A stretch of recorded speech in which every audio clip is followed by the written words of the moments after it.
Predsednik si je po pogovoru z upravo ogledal proizvodnjo.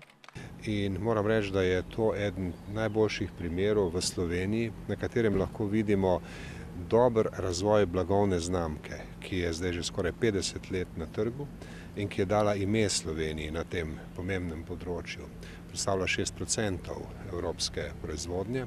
Tako predsednik kot prva dama podjetja sta izpostavila dobre odnose med zaposlenimi, ki so ključ uspeha. Adria Mobil je lani uresničila svoje poslovne načrte.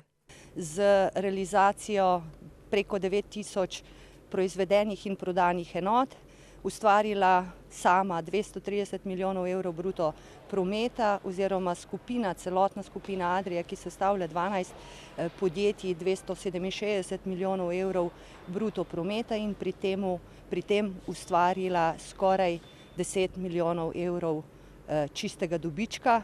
Letos se v podjetju prilagajajo negotovim razmeram na evropskem trgu, kjer v programu prikolic in avtodomov zasedajo skoraj 6% tržni delež. So pa ponosni na številna priznanja, s katerimi dvigujejo ugled svoje blagovne znamke. Nenazadnje pred dobrim tednom smo dobili podobno potrditev o najboljši blagovni znamki iz Nemčije tudi od bralcev Promobila. V Adrii Mobil želijo letos predvsem ohraniti število zaposlenih, teh je v skupini 1300, zvišati storilnost in utrditi svoj položaj za vnovično rast v prihodnjem letu.